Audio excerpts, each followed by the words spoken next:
Okay, I have to admit something here. Doing these Pac-12 videos these last couple of days has really made me realize how little I knew or know about the Pac-12 for 2019. I mentioned on yesterday's video when I ranked the coaches how much I felt like I learned from doing some research into ranking those coaches. And up today, I'm doing the top 10 players in the Pac-12, or my favorite player, whatever, you know, the list I've done for the other conferences too, offensive skill position players. And, well, here, how about this? Right now, off the top of your head, just name any 10 Pac-12 players. Go. You probably got to about 4, maybe 5. I'm not going to lie. This was an eye-opening experience here. A lot of names on this list that I'm just going to be honest and tell you I was unfamiliar with before looking into this video today. So just like yesterday, I hope you learned something in today's video. I certainly did. And I know there's a few Pac-12 fans around here. Right? We have an Oregon fan or some Oregon fans, some Washington fans, Stanford fans, Arizona State fans. Used to have a Southern Cal fan. He disappeared last season, though. I don't know why. But anyway, yeah, I have to admit, of the 5 Power 5 conferences, the Pac-12, without question, is the conference I knew the least about heading into these conference weeks, and that's just becoming more and more obvious the more I look into these conferences for these videos. But anyway, today's video, top 10 offensive skill position players for 2019 in the Pac-12.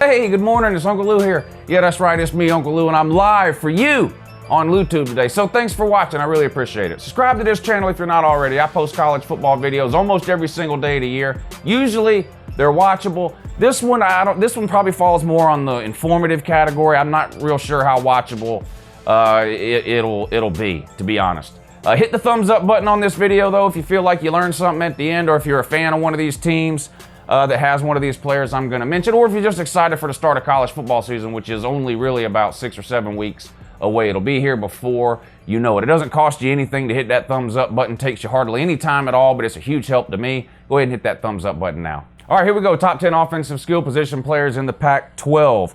Not really the best 10. This is, you know, you guys should know how these lists work by now. These names that I'm going to go over are a combination of who I think are some of the best players, some of the most interesting players, some of the most valuable players to certain teams for different reasons. Just a list of players that generally interest me in the Pac-12 this year. And per usual, as with the other conferences that we've done, I'm sticking to just offensive skill position players. I know offensive linemen are extremely valuable, and in a lot of cases, the offensive linemen are some of the best players on the team. I get that, but for these videos, we're sticking to skill position players. We'll start with quarterback. Now, of course, everyone knows Justin Herbert. That would have been one of the 5, probably the first name that you named at the beginning when I told you to name 10 Pac-12 players or whatever. But Justin Herbert, quarterback, Oregon, somehow gets talked into coming back for his senior year, right? Great recruiting job there, in my opinion, by head coach Mario Cristobal, talking this guy into coming back one more year. All the analysts, draft experts, those type of people had Justin Herbert pegged as a first-round pick had he come out after last season. Probably would be a New York Giant right now. My guess is that they would have taken a Justin Herbert over a Daniel Jones. We'll never know that for sure, but point is he most likely would have been a first-round pick, but he chooses to come back for one more year. 6'6", can make all the throws. Sort of your prototypical, if you built a quarterback in a lab, he would probably look like Justin Herbert. I'm not talking about, I'm not talking about skin color. I'm just talking about physical dimensions. He's the ideal size, 6'6". Doesn't matter what your skin color is. 60% completion percentage last year, 3,100 yards, 29 touchdowns to 8 interceptions. The guy's elite, period. these numbers aren't eye-popping. They don't jump out at you or anything like that. You got to remember last year, Mario Cristobal's first full year as head coach at Oregon. Most people, myself included, are expecting a pretty big step forward this year for Oregon. They're the favorite to win the Pac-12 in almost every preseason magazine or poll or whatever that you want to look at. Media Day is coming up here this month for most of these conferences. Oregon will probably be the favorite to win coming out of that out on the West Coast with the media days out there. I don't think you can make any sort of list of best, most important, most interesting, most valuable, whatever you want to call your list of players that you're going to do for the Pac-10.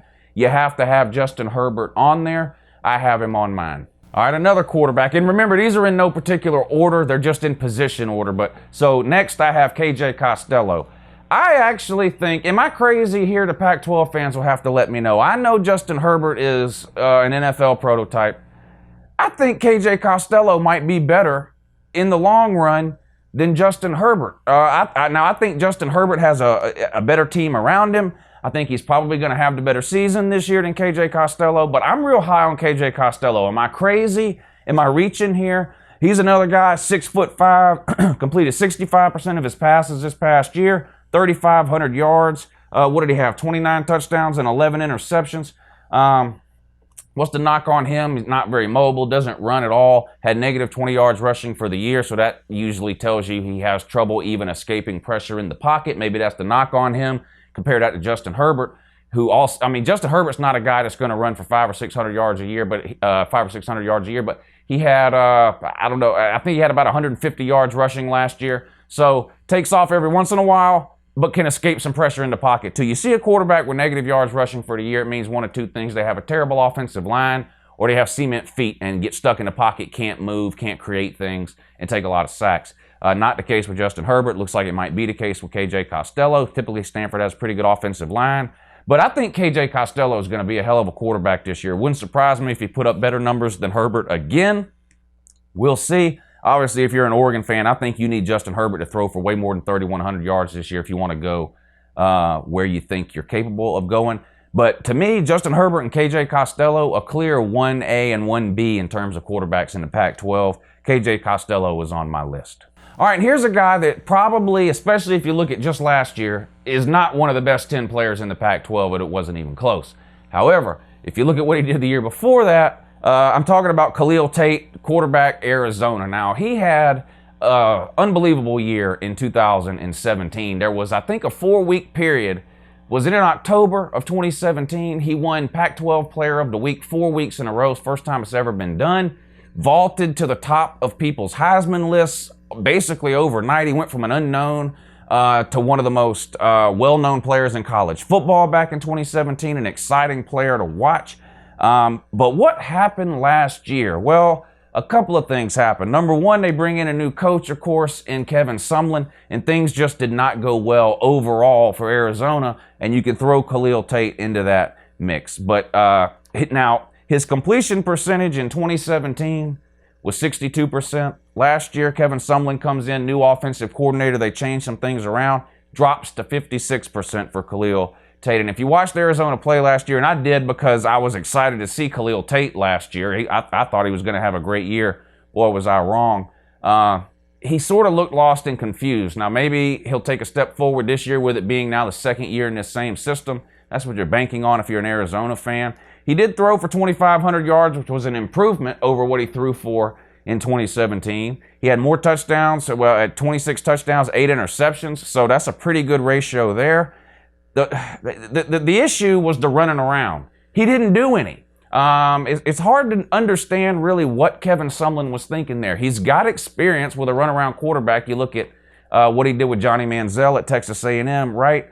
But in 2017, he ran for 1,400 yards and 12 touchdowns. Now, like I mentioned, he passed for a lot less yards, but Arizona was a better overall team in 2017 when Khalil Tate was running around.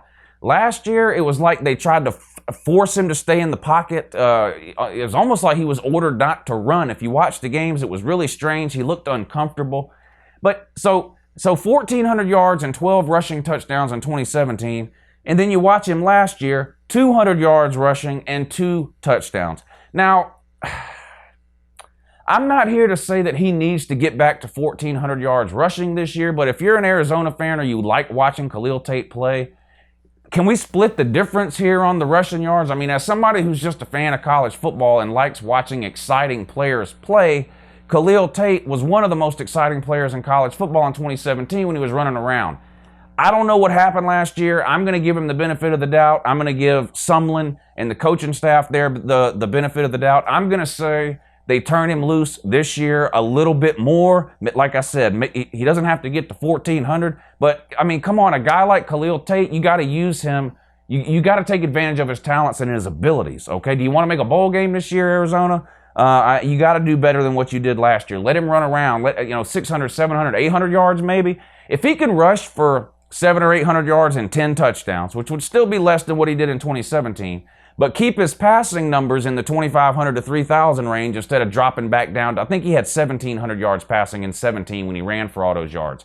Keep the passing yards where they're at. Let him run around some more. Instead of 200, he should be getting 600 to 800 in my opinion at least. Let him run around. I think you'll be a better team. I think Khalil Tate will be happier, and I think the record will reflect that for Arizona. But I have Khalil Tate on my list of 10 players best, most important, most interesting, most exciting to watch, whatever, players in the Pac-12 for 2019. All right, let's talk about some running backs in the Pac-12. Now, if you're going to talk about running backs in the Pac-12, whether it's top 10, best 10, most important 10, whatever, you got to start with Stanford, right?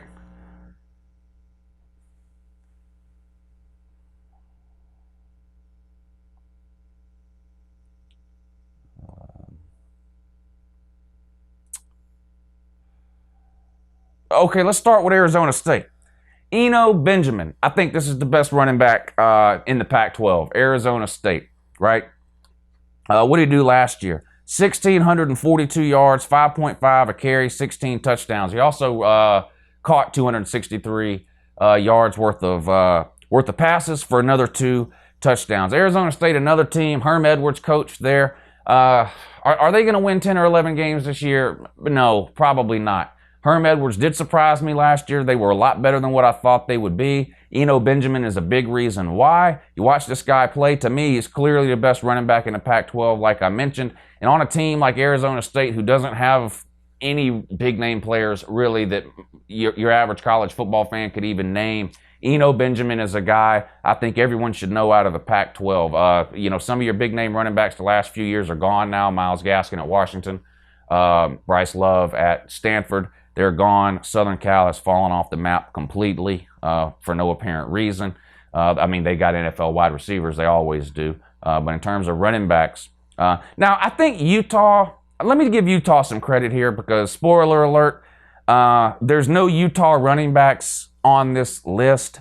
I do think Utah has the best backfield in the Pac-12. They do a great job of spreading carries around. They utilize multiple guys back there. They have an elite offensive line when it comes to the Pac-12. And I think Utah overall is probably the best rushing team or has the best running back room in the Pac-12. But when you're looking at individuals here, no one Utah running back really stands out. But I wanted to give Utah some credit there because they're one of the best teams in the Pac-12, winning the South last year. They're the favorite to win the South again this year. I really like their coach, Kyle Whittingham, and they've got some good running backs, but it's more of a collective thing with Utah running the ball than it is any one individual. But Eno Benjamin comes in on this list. Who else do I have? Let's give Oregon State some love here, right? No one ever talks about Oregon State unless they're talking about a list of the worst teams in the Power 5 over the last decade or longer. What about this guy? Jermar Jefferson, Oregon State. True freshman last year, 1,380 yards, 5.8 a carry for 12 touchdowns. Now, these are good numbers, right? 1,300 plus yards, 12 touchdowns, 5.8 yards per carry. Well, I'll talk about that after I finish up the running back list. But on a team, like I said, that's completely forgettable, that hasn't really won a meaningful game. Well, I can't remember the last time they won a meaningful game. They're the butt of a lot of jokes in college football. I mean, listen, when you're talking about Oregon State, you're talking about Rutgers, you're talking about Kansas, you're talking about Tennessee. You're talking about the worst of the worst over the last 10 years or so when you talk about Oregon State. But this guy is a playmaker, okay? And he's getting a lot of attention from opposing defenses because he's really all they have. And they weren't able to stop him last year. Like I mentioned, true freshman, over 1,300 yards, 12 touchdowns to 5.8 per carry. I gave Oregon State some love. I have him on my list of 10 players. Now, this is interesting here. This could cause some problems for the Pac-12. J.J. Taylor, running back, Arizona, went for over 1,400 last year. Only 6 touchdowns and 5.6 per carry. Again, I'm going to get to these per carry averages here in a second. Arizona should be a running team, including Khalil Tate. That's the path to the most success for Arizona. Don't try to... Arizona is a square team. Quit trying to force them into a round hole. Kevin Sumlin, what are you doing? You've got the best running quarterback in the Pac-12 in Khalil Tate. You purposely limit him to 200 yards last year. You've got the leading returning rusher in the Pac-12 this year with J.J. Taylor, over 1,400 last year. Okay? Run the ball, including Khalil Tate. This would be a huge problem for opposing defenses in the Pac-12, especially the Pac-12 South, which is where Arizona is, the weaker of the two divisions. If you had to worry, RPOs with Khalil Tate and J.J. Taylor would be an absolute nightmare for defensive ends and linebackers and opposing defenses in general. Both of these guys are elite athletes and runners of the football. They can make people miss. They've got the speed you're looking for. These are two really interesting players to keep an eye on. If Arizona does things right and can get some sort of a defense, maybe they're a sleeper to do something in the Pac-12 South this year. I know they were bad last year, but like I said, totally new coaching staff with Sumlin. So everybody in year 2 of that thing now, I think there's some potential there. Anyway, I've got J.J. Taylor on the list. Real quick on these running backs, I mentioned a couple of times these yards per carry. The Pac-12 has a running back issue here. I liked Bryce Love, Myles Gaskin, undersized. Probably if he makes it in the NFL, my guess would be it would be like a third down back type of thing. Where are the true legitimate NFL prototype RB1s in the Pac-12? There aren't any. I wrote down probably 8 running backs here to try to decide on who to include in this list. Listen to these yards per carry. These are the best running backs. I'm not even going to name the names, but these are the best running backs in the Pac-12 and their yards per carry last year. 5.5, 6.1, 5.8, 5.5, 5.8, 5.0, 5.6.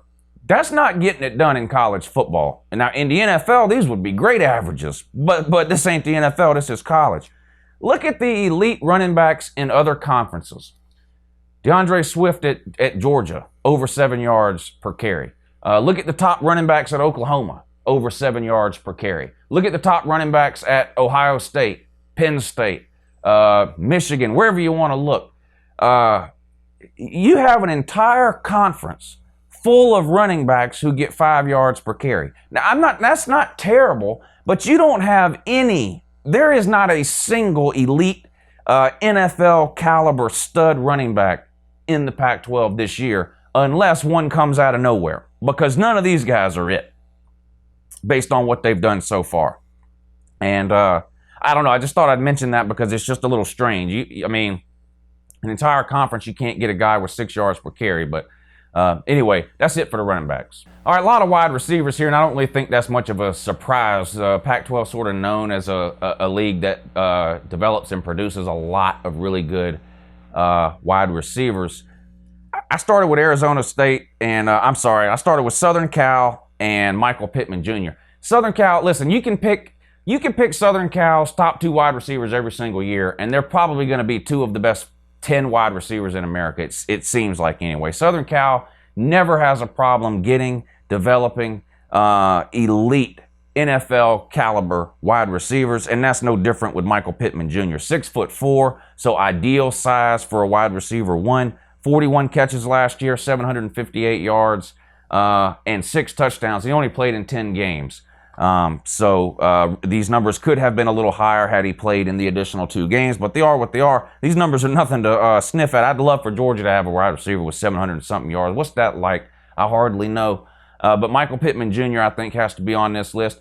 Now, here's who I think is the absolute best wide receiver in the Pac-12. And if you don't know this guy, get to know him. Laviska Shenault Jr. I remember I think it might have been Game Day or a feature on Sports Center that I saw this last year. But they did they did one of these 5-minute pieces on this guy here, Laviska Shenault Jr. He has a great backstory. I'm not going to get into all that here. If you guys have some time today, Google this guy and just look into him. But Laviska Shenault Jr., wide receiver, Colorado, 6'2", 86 catches last year. That's unreal.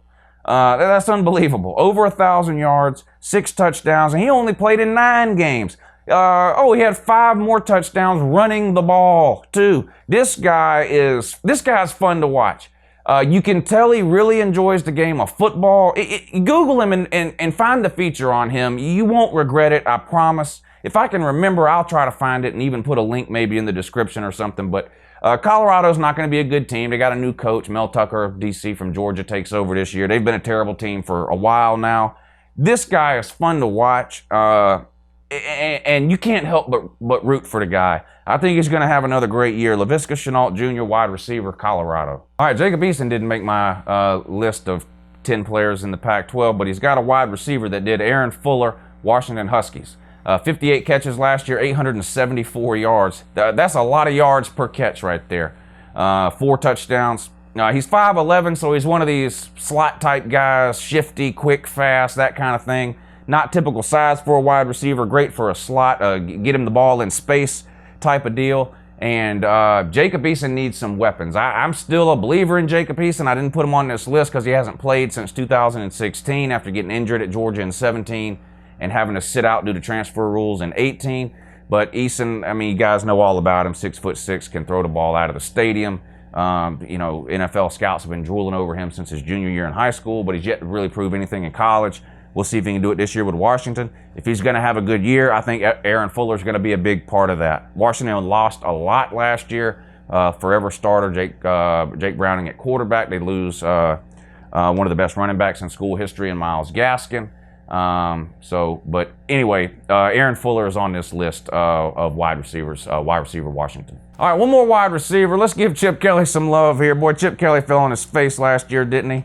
But you got to give Chip Kelly a pass, I think, and I talked about this yesterday in the coach's video. He took over a bad situation at UCLA, and he runs a very specific style of offense that requires a very specific style of player at every position, including offensive line.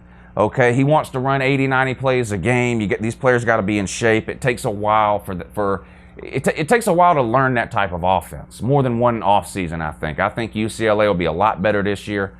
If they're going to be a lot better, they need this guy, Theo Howard, wide receiver, to have another good year. 51 catches last year, 677 yards, and 4 touchdowns. Needs more touchdown. Problem is UCLA just had a problem moving down the ball down the field and scoring a lot of times last year. That's why you don't see very many touchdowns here for this guy. But 51 catches, 677 yards. A Chip Kelly offense needs some weapons on the outside.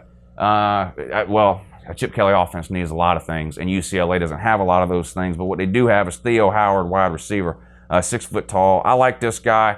I have him in the list. I wanted to put a UCLA player on here really because, I mean, I'm interested in UCLA. This isn't really a best 10 players list like I mentioned. It's a combination of best players, most interesting, whatever.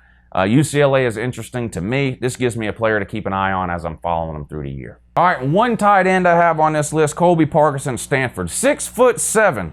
I mean, it's like throwing the ball to a building.